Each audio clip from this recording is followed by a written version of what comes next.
이른바 이제 외교관으로 이제 위장하는 요원은 화이트 요원이라고, 지 연구소로 취업하는 회색 요원이라고 그러고, 한말로 얘기했을 때 간첩.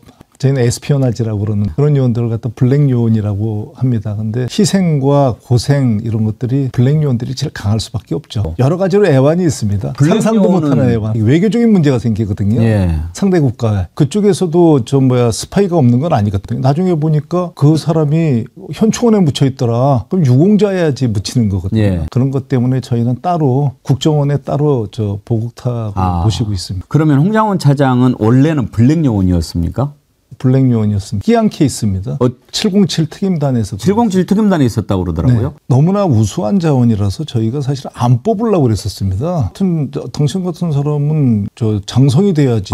더군다나 굉장히 알려졌습니다만 대표화랑 출신의 특임단 출신의 아주 정통 코스거든요. 소위 성골. 헌신하고 싶어가지고 전역을 했다고 그러더라고요. 그래서 이제 뽑았습니다. 김병기 의원님 계실 때 뽑은 거예요? 제가 사실은 선발했습니다. 대북 공작을 지원을 했어요. 대부분의 분들이 좋은 시샘말로 좋은 보직을 지원하거든요. 그렇죠. 예. 지금이나 그때나 가장 어려운, 그때는 더 어려웠습니다. 그래서 도대체 왜 그러냐. 그럼 한번 물어본 적이 있습니다. 자기의 꿈이 육사 다닐 때 꿈이 소대장 중대장일 때 조국을 위해서 전투하다가 전사하는 게 자기 꿈이었다고 그러더라고요. 근데 그럴 수가 없는 거예요, 상황이. 예. 더 어려운 업무, 진짜 국가를 위해서 진짜 뛸 수 있는 업무가 어딨냐고 해서 자기 지원을 했기 때문에 자기는 블랙을 가야 된다고 그러더라고요. 정말 당연히 잘할 수밖에 없다. 열심히 하고. 사실 굉장히 유능한 요원이 있었어요. 근데 그 요원이 지금 홍장원 차장을 가장 욕하는 방송에 나오고 그럽니다. 주유가 죽으면서 하늘에 대고 원망을 하는 게 나옵니다. 하늘은 나 주유를 내렸으면 됐지 왜 제갈량을 내렸냐. 네. 이런 용어가 나오거든요. 그러니까 홍장원이 굳이 비유를 하면은 제갈량인 거죠. 그만큼 뛰어납니다. 베스트 오브 베스트죠. 그 국정원에서 평생을 근무했던 분과 그렇지 않은 분의 차이가 이번에 좀 극명하게 나타나고 있지 않나 그렇게 싶습니다. 국정원 출신으로 국정원장이 된 적이 있었나요?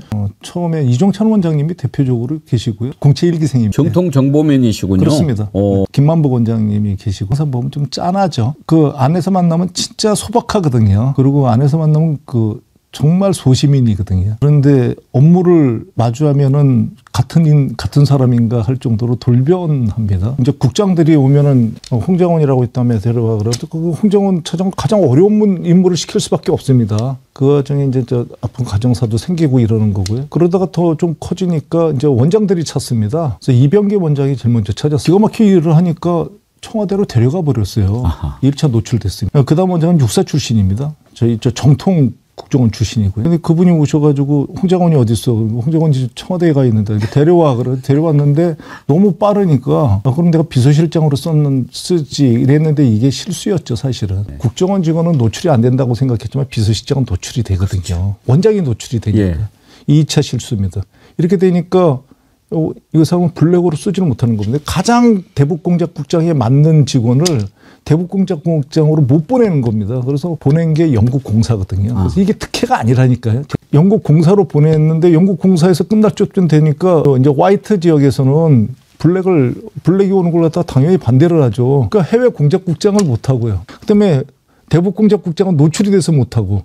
이렇게 되는 바람에 그분이 사실은 1급을 못 달았어요. 아마 밑에 애들 죽었을 겁니다. 본인이 그렇게 일을 하는데 솔선수범하는 형이 예.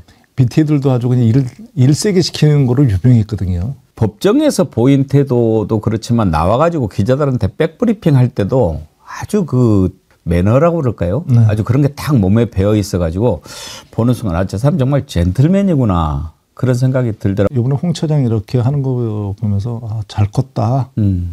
블랙들만이 가질 수 있는 사선을 넘어온 자의 인생관 같은 게 보여지죠. 해외 공작을 많이 하신 분들은 사선을 넘어온 분들은 대동소이합니다. 국정원을 떠나오는 순간 국정원 직원들을 접촉하는 거는 저는 안 된다고 생각을 합니다. 다들 그렇게 생각을 하고 있고요. 홍장원 차장을 다시 만난 거는 홍장원 차장이 비서실장으로 원장을 수행해서 만났을 때 만났고 그때도 사적인 대화는 하지 않았습니다. 홍장원 차장이랑 대화를 하기 시작한 건 차장으로 온 다음에 아마 관리형으로 보내지 않았을까 싶습니다. 큰 그림은 우리가 다 알아서 그릴 테니까 당신은 조용히 그냥 국정원 관리만 하고 있어 이런 차원? 뭐 그런 차원이겠죠. 예, 그러니까 관리는 안보실에서 안보실에 정말 실세들이 할 테니까 딴 말로 하면 홍 차장의 업무 능력을 갖다 굉장히 믿었던 거겠죠. 대통령이. 그건 분명히 시켜봤을 겁니다. 여러 가지로 뭐 우크라이나라든지 이런 데서의 업무 성과 예를 들면 본인이 지시한 거에 대한 이행사항 홍 차장이 어느 방송에서인가 자승 스님 입적에 관해서 얘기를 하는데 그때 아주 일을 깔끔하게 처리했다고 생각을 할 겁니다. 그런 거 시켜보니까 바로 직자적으로 대응해서 바로 애들 동원해서 깔끔하게 끝내네. 그렇다고만 한다면 계엄 때 이런 위치 추적 같은 걸 시키면 아주 신속하게 끝낼 수 있겠네라고 생각을 갖다 저는 충분히 했을 거라고 생각을 합니다. 의외의 결과가 나온 거죠. 그러니까 본인이 실패한 책임을 홍 차장한테 그러니까 뒤집어 씌우려고 했던 거죠. 조태용 원장이 잘 안 들으니까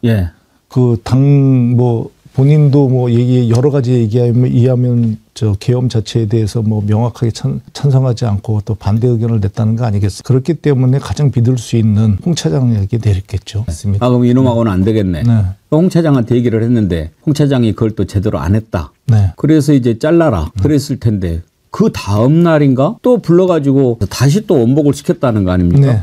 그 시간 사이에 홍 차장이 중대 결심을 하려고 한다는 첩보를 입수를 했겠죠. 그 첩보를 입수해서 부랴부랴 그걸 갖다 걷어들여야 되는 상황이 전 됐을 거라고. 제가 알고 있기로는 홍 차장이 본인이 모셨던 분을 만나서 약간의 그 괴로운 속내를 갖다 얘기를 했던 것 같아요. 충성을 한다. 대통령한테 충성한다. 그렇지만 대통령 앞에 국민이 있다. 국민한테 총뿌리를 겨누라는 대통령 명령은 못 따르는 거 아닙니까? 이게 요지였습니다. 본인의 입장에서 보면은 그걸 하는 척이라도 했으면은 고민 안 했겠습니까? 본인이 다음 원장인데 누구나 어떤 조직에 들어가면 그 조직의 최고 수장이 되고 싶은 모든 사람의 꿈이고 욕망 아니겠습니까? 본인으로 보면 그걸 포기를 한 겁니다. 근데 이게 지금 얘기하니까 쉬운 거지 당사자가 돼보면 그 포기한다는 게 그렇게 쉬웠겠습니까?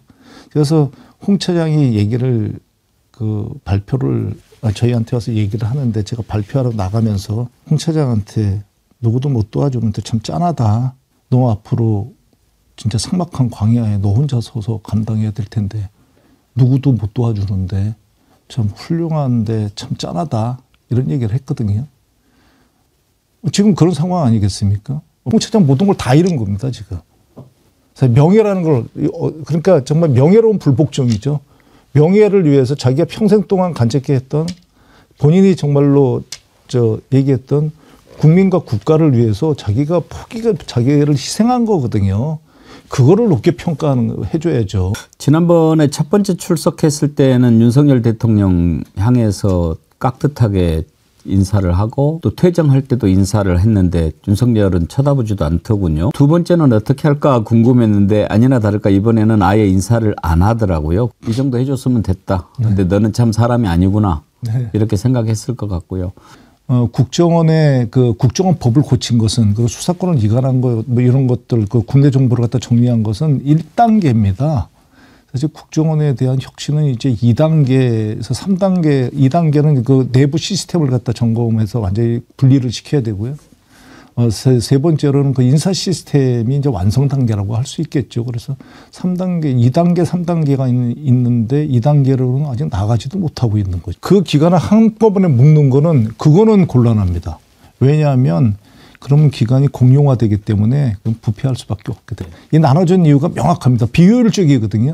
이 비효율을 감수할 만큼 정보기관이 뭉쳐져 있으면 이게 그러니까 민주화에 역행하고 민주화의 중대한 이 장애 요소가 될 수 있거든요. 그렇기 때문에 비효율을 감수하는 겁니다. 다른 나라 기관에서 평가하는 걸 보면 두 가지만 말씀드리면요. 우크라이나 러시아전의 개전 일자를 마친 세계 유일한 정보기관이 국정원입니다. 그 많은 정보 협력과 거기에 첩보망이 있지 않으면 그걸 맞출 수 없는 것들이거든요. 사이버 능력 같은 경우는 MI6가 사실은 굉장히 콧대 높은 기관. 유일하게 MI6에서 먼저 사이버 문제에 대해서 정보 협력을 하자고 요청한 기관이 국가정보원입니다. 끊임없이 정치로서의 유혹 여기에 대해서 단절하는 것은 앞으로도 계속 해나가야 됩니다. 워낙 원죄가 크기 때문에요. 지금까지 이번에 한 번은 고비를 잘 넘겼지만 이번에 시스템을 다시 점검해야 됩니다. 혹시라도 홍장원 처장이 마음 잘못 먹었으면 이게 되는 거야? 홍장원 처장이 마음 먹었으면 되는 거야? 될 수 있었습니다. 그럼 그 시스템은 점검을 해야죠. 100만 원 정도만 사고가 나도요, 파면을 당합니다. 국정원은 그 금전 문제가 굉장히 엄격합니다. 그러니까 해임과 파면을 당합니다. 근데 만약에 100억을 띄어먹었다. 예를 들어 100억 아니라 1억을 띄어먹었다. 그러면 아마 땅바닥 한 4, 5m 밑에 아마 영원히 지금 잠자고 있을 겁니다. 조용히 처리합니다. 예. 전쟁터에 데리고 가는 게 특히는 아닙니다. 그런데 더군다나 우리 아들이 사실은 제 아들이 거기서 부상을 당했어요. 임무 수행 중에. 예. 근데 제가 사실 몰랐다가 부상을 당해서 알게 됐습니다. 근데 그때 좀 그랬습니다. 너무나도 당연하다. 가장 미국이 강대국인 이유가 뭐겠습니까? 미국의 장성들, 미국의 유력한 정치인들이 어떤 일이 생기면 가장 위험한데 가장 먼저 가는 거거든요. 저는 당연하다고 생각을 합니다. 그리고 저 자랑스럽고요. 근데 홍 차장 업무 스타일이 그렇습니다. 그러니까 가장 그런 업무에, 그런 위험한 업무에 그런 사람들을 투입합니다.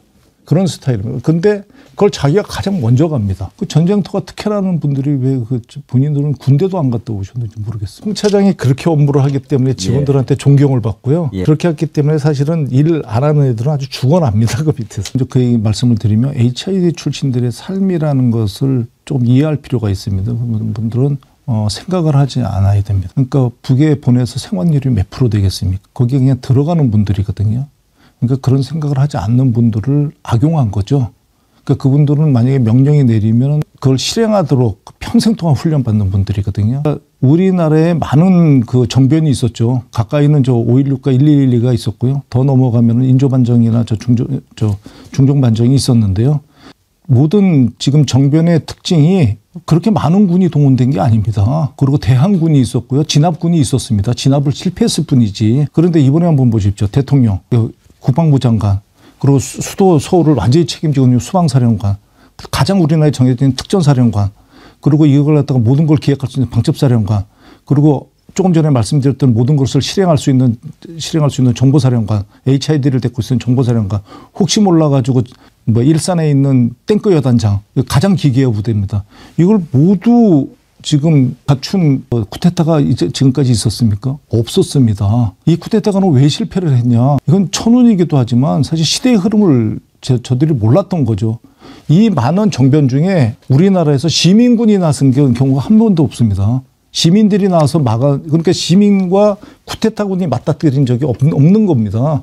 이번에 사실 이 쿠데타를 막은 건 시민들이죠. 시민들이 99%를 막았고, 정말로 정치인들이 그 1%를 갖다가 담을 넘어가지고 해제를 시킨 것 뿐이죠. 이걸 갖다 처리를 했다, 허접하게 하는 바람에 망쳤다 이러면은 이 쿠데타 재발합니다. 이 쿠데타에 가담했던 사람들 정말 엄격하게 처리를 해야 됩니다. 그 현장 군인들, 그리고 군인 지휘부 중에서도 일부가 이 쿠데타에 그러니까 거부 의사를 나타냈던 거는 저희가 늦었지만 5.18 그 내란 세력들을 처벌을 했거든요. 저는 그렇기 때문에 이번에 반드시 이 내란 세력들을 전부를 갖다 처벌을 해야 될 뿐만 아니고 절대로 주무자들은 그 사면해서는 안 된다. 반드시 감옥에서 죽어야 된다. 재발을 방지하려면. 절대 허투루 해서 실패한 게 아니죠. 우리 시민들이 막은 거죠. 고맙습니다. 저는 국정원이 쏘고 있는 권력의 싱여 역할을 하고 있을 것이라 생각했는데 이번에 우리 국정원이 살아있구나. 우리 국정원을 믿고 편하게 살 수 있겠구나 하는 감동이 몰려왔습니다. 최종병기 김병기 국정원장 홍정원